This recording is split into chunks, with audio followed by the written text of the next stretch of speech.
नमस्कार। ज्योतिष शास्त्र में श्रद्धा और विश्वास रखने वाले सभी जातकों का पारलौकिक जगत चैनल में बहुत बहुत स्वागत है। ज्ञान, बुद्धि, विवेक, इंटेलिजेंस और व्यापार के कारक बुध 22 सितंबर को राशि परिवर्तन करके प्रातः 8:20 पर तुला राशि में गोचर कर चुके हैं और शुक्र के साथ युति बना रहे हैं आपकी कुंडली के चतुर्थ भाव यानी कि सुख भाव में। बुध 27 सितंबर को तुला राशि में ही वक्री हो जाएंगे और 2 अक्टूबर को पुनः कन्या राशि में गोचर करेंगे। मैंने आपको पिछले वीडियोज़ में बताया है कि वक्री अवस्था में ग्रह अत्यंत शुभ फल प्रदान करते हैं। ज्ञान और बुद्धि के कारक बुध जब धन, वैभव, ऐश्वर्य और सुखों के कारक शुक्र के साथ युति बनाएंगे तो आपके जीवन में ये 11 दिन बहुत ही हर्षोल्लास और खुशी के रहेंगे।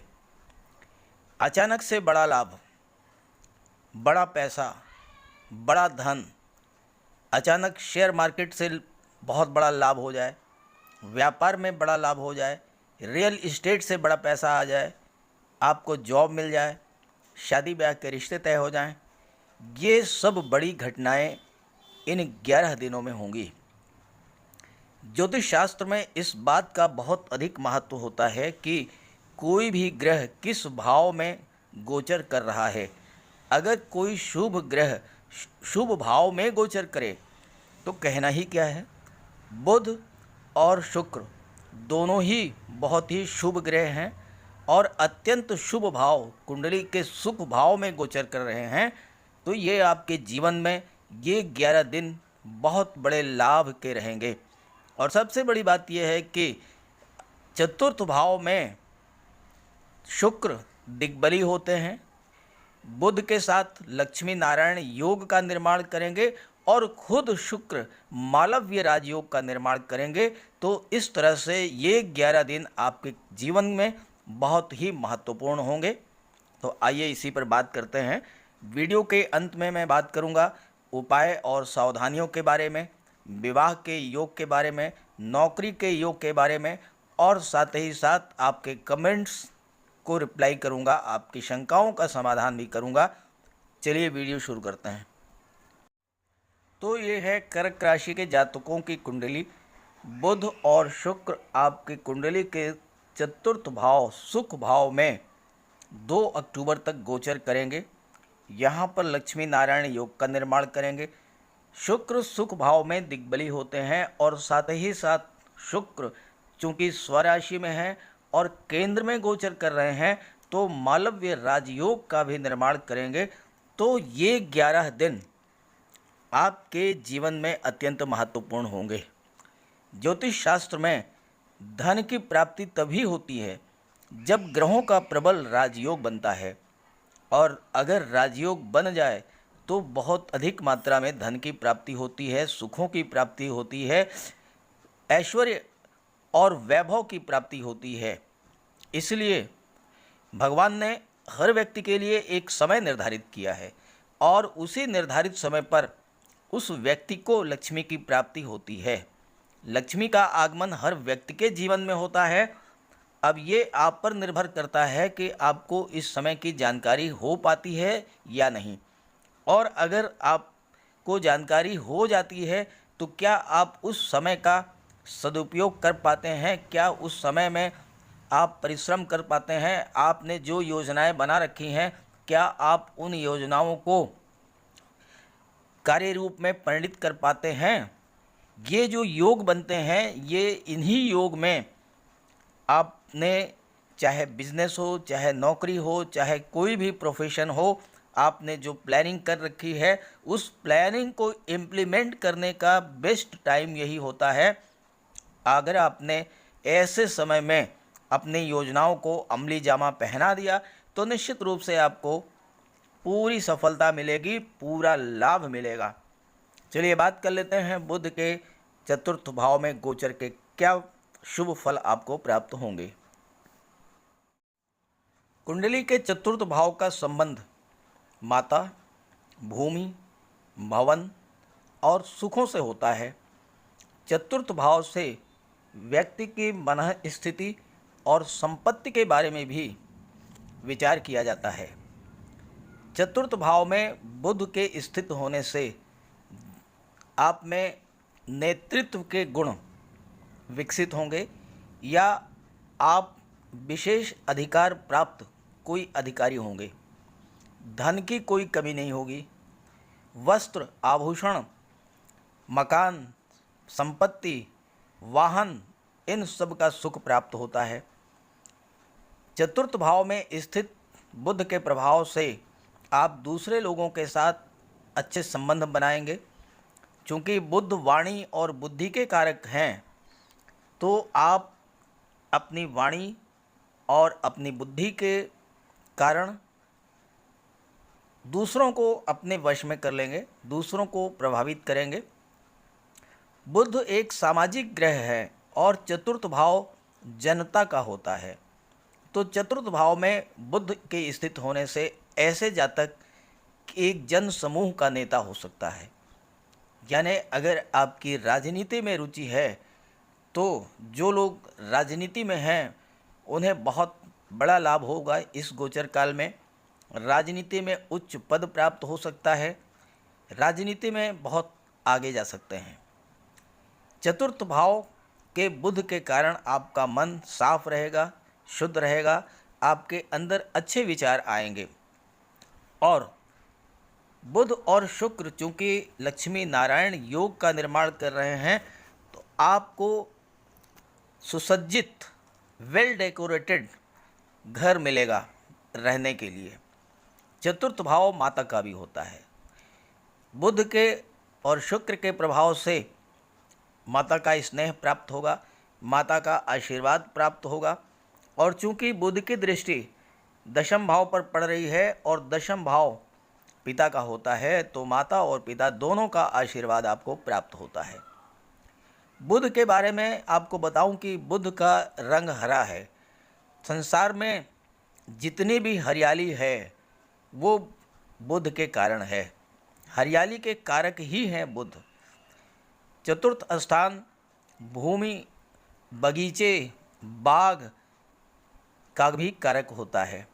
तो आप अपने घर में या मकान के आसपास पेड़ पौधे या बाग बगीचे या किचन गार्डन बनाएंगे। और ऐसा अगर आप करेंगे, अगर आपने घर में पेड़ पौधे लगाए, घर में किचन गार्डन बनाई, तो निश्चित रूप से आपको बुध के सभी शुभ फल प्राप्त होंगे और बुध देव की कृपा भी आप पर बनी रहेगी। बुध के प्रभाव से आप अत्यंत बुद्धिमान होंगे, विद्वान होंगे, दान धर्म में आपकी रुचि होगी, सुंदर बाग बगीचे, भूमि, संपत्ति का आपको लाभ प्राप्त होगा। और चूंकि दशम भाव पर आपकी बुध की दृष्टि पड़ रही है, तो कार्य क्षेत्र में भी आपको बहुत बड़ा लाभ होगा। बुध चूंकि शुभ ग्रह हैं, आपके व्यापार, बिजनेस, जॉब, प्रोफेशन में बहुत ही उन्नति होगी। बुध फास्ट मूविंग प्लैनेट हैं, बहुत तेज़ी से राशि परिवर्तन करते हैं। तो बहुत बड़ा जंप, एकदम से बहुत बड़ा जंप ले आएंगे आपके बिजनेस में, कैरियर में या आपके प्रोफेशन में। बहुत बड़ा लाभ मिलेगा। साथ ही साथ चूँकि मित्र राशि में गोचर कर रहे हैं, वाहन और संपत्ति की प्राप्ति होगी। शनिदेव आपकी कुंडली के सप्तम भाव में गोचर कर रहे हैं और शनिदेव की दशम दृष्टि चतुर्थ भाव पर बुध पर पड़ रही है। शनिदेव वाहन के कारक हैं, तो निश्चित रूप से आपको वाहन खरीदने का योग इस गोचर काल में बन रहा है। शुक्र आपकी कुंडली में चतुर्थ भाव में दिग्बली हैं, मालव्य राजयोग का निर्माण कर रहे हैं और शुक्र खुद सुख, वैभव, ऐश्वर्य और धन के कारक हैं। चलिए शुक्र के बारे में बात कर लेते हैं। शुक्र नैसर्गिक रूप से शुभ ग्रह हैं और कुंडली के अत्यंत शुभ भाव चतुर्थ भाव में गोचर कर रहे हैं तो धन, वैभव, ऐश्वर्य और सुखों की बरसात कर देंगे। चतुर्थ भाव माता का होता है। आपको अपनी माता से विशेष स्नेह होगा, माता से अत्यधिक लगाव होगा और आप धनी होंगे, महाधनी होंगे, यशस्वी होंगे और सभी सुख आपको प्राप्त होंगे। शुक्र साज सज्जा, सुख सुविधा, भौतिकता, आधुनिकता व ऐशो आराम का कारक होता है, तो आपको ये सारे सुख प्राप्त होंगे। आपका मकान बहुत बड़ा होगा, सुविधा युक्त होगा, वेल डेकोरेटेड होगा और आपके घर में ऐशो आराम के हर साधन होंगे। Sofa, fridge, TV, AC, washing machine, ये सारी चीज़ें आपके घर में होंगी। जातक अपने घर में पर्दे, गुलदस्ता, पेंटिंग, चित्रकारी, ये जो चीज़ें शुक्र के कारकत्व में आती हैं, उनसे अपने घर को सजाएगा। शुक्र सौंदर्य के कारक हैं। ऐसे वृक्ष जो प्राकृतिक रूप से सुंदर दिखते हैं, फूलों के पौधे जो आकर्षक दिखते हैं, ये सब कारकत्व में आते हैं शुक्र के। अगर आप अपने घर के आसपास या जहाँ पर आप कार्य करते हैं उस स्थान पर ऐसे पेड़ पौधे लगाएं, अपने बगीचे में या अपनी किचन गार्डन में सुंदर आकर्षक फूलों के पौधे और वृक्ष लगाए तो आपको शुक्र के सभी शुभ फल प्राप्त होंगे। शुक्र के प्रभाव से आपको मकान, भूमि, वाहन और संपत्ति का सुख प्राप्त होगा। शुक्र अत्यंत कोमल ग्रह हैं। आपका मन, आपका हृदय अत्यंत कोमल होगा और आप दूसरों का दर्द अच्छी तरह से समझेंगे और दूसरों की आप हेल्प करेंगे और जितना आप दूसरों की हेल्प करेंगे उतना ही आपको लाभ होगा। शुक्र के प्रभाव से जातक को सभी सुख व आराम मिलते हैं और अपने मनचाहे कार्य करने से आपके मन में शांति व संतुष्टि भी होती है। शुक्र की सप्तम दृष्टि आपके कर्म भाव पर पड़ रही है और आपके कार्य क्षेत्र को प्रभावित करेंगे शुक्र बहुत अधिक। चलिए इस पे बात कर लेते हैं कि किन किन क्षेत्रों से जुड़े हुए जातकों को इस गोचर काल में लाभ होगा और साथ ही साथ शुक्र आपके कार्य क्षेत्र को किस तरह से प्रभावित करेंगे। कुंडली के दशम भाव से व्यवसाय, पिता, मान सम्मान, कर्म, प्रशासन, नौकरी, अधिकार, कीर्ति व नेतृत्व, इन सब का विचार किया जाता है।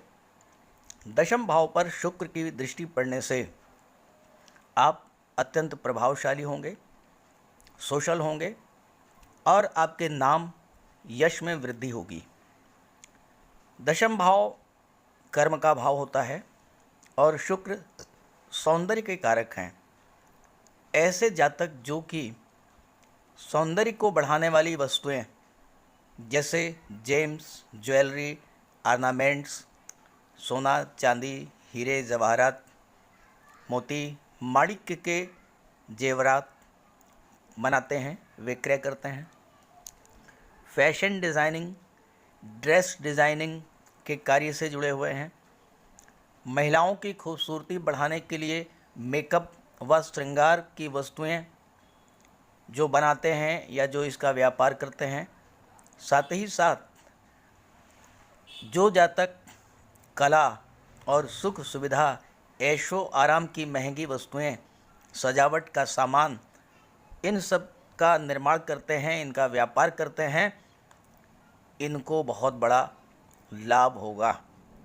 जैसे सोफ़ा, टीवी, 4 व्हीलर, 2 व्हीलर या आर्ट से रिलेटेड कोई कारोबार, चित्रकला, पेंटिंग, ड्राइंग या कंप्यूटर ग्राफिक्स है, फिल्म फोटोशॉप है या जैसे कोई टूरिस्ट प्लेस है या कोई शॉपिंग मॉल है या कोई फन पार्क है, ऐसे कार्यों में जो जातक लगे हुए हैं, क्लब है, बड़े रेस्टोरेंट हैं, बच्चों के गेम्स हैं, कपड़े हैं, खिलौने हैं, चॉकलेट हैं, इन सब का व्यापार व्यवसाय करते हैं, इनसे आपको लाभ होगा।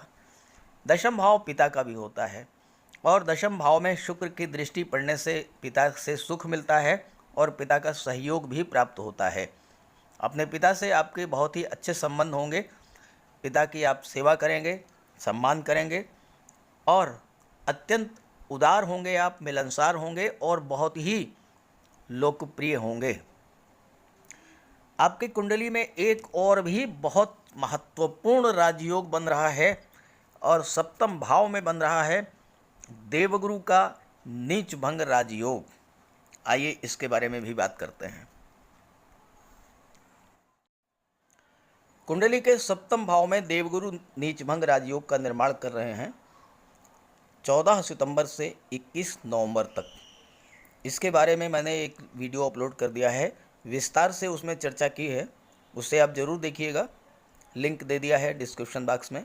यहाँ पर मैं सिर्फ इतना कहूँगा कि जैसे ही नीच भंग राजयोग का निर्माण होता है, देवगुरु अत्यंत श्रेष्ठ फल देंगे और चतुर्थ सप्तम भाव में हैं।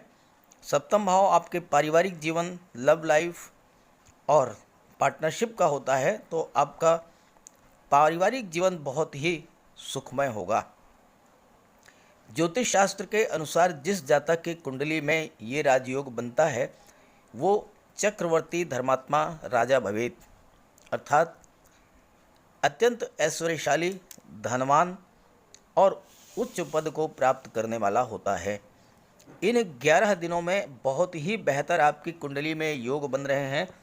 बुध और शुक्र बहुत अच्छी स्थिति में है। देवगुरु नीचभंग राजयोग का निर्माण कर रहे हैं। ये राजयोग इतना प्रबल होता है कि अगर किसी व्यक्ति की कुंडली में बन जाए तो उसे खराब से खराब परिस्थिति से निकाल करके राजा के समान अतुलनीय धन संपदा देने में सक्षम होता है। जीवन में नाम, यश, सफलता, कीर्ति, लक्ष्मी सब कुछ प्राप्त होती है।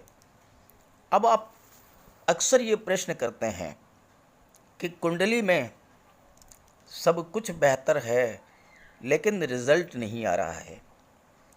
तो दो चीज़ें होती हैं। एक तो आप ये देखिए कि आपके जन्म कुंडली में किस ग्रह की महादशा चल रही है और फिर किस ग्रह की अंतर्दशा चल रही है। मान लीजिए आपकी कुंडली में देवगुरु की महादशा चल रही है और उसमें शुक्र की अंतर्दशा चल रही है, तो जो प्रभाव मैंने बताए हैं वो सारे फल आपको मिलेंगे। लेकिन वहीं अगर राहु की अंतर्दशा है, देवगुरु की महादशा है या शुक्र की महादशा है या शनि या बुध किसी भी ग्रह की महादशा है, लेकिन उसमें अंतर्दशा अगर राहु की है या अंतर्दशा केतु की है, तो आप नोट कर लीजिए कोई भी फल नहीं मिलेगा। क्योंकि राहु विच्छेदात्मक ग्रह हैं, सर्वाधिक विध्वंसकारी ग्रह हैं, पूरी तरह से बर्बाद कर देते हैं और आपके तो लाभ भाव में बैठे हुए हैं। तो इसलिए राहु का विशेष उपाय ज़रूर कीजिएगा। राहु पर मैंने एक वीडियो अपलोड कर दिया है, विस्तार से चर्चा की है राहु के शुभ प्रभावों के बारे में और उसके उपाय के बारे में। उसका लिंक दे रहा हूँ डिस्क्रिप्शन बॉक्स में, आप देख लीजिएगा और उपाय कीजिए।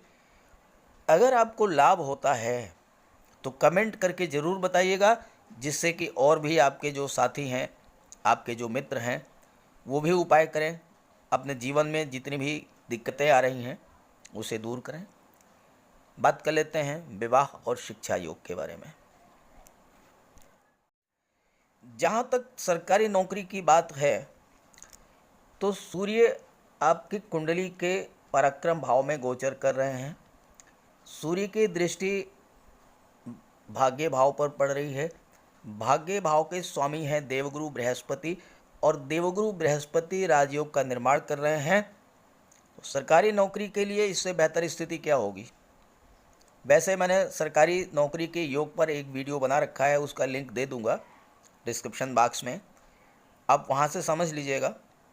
साथ ही साथ बुध और शुक्र की दृष्टि आपकी कुंडली के कर्म भाव पर पड़ रही है।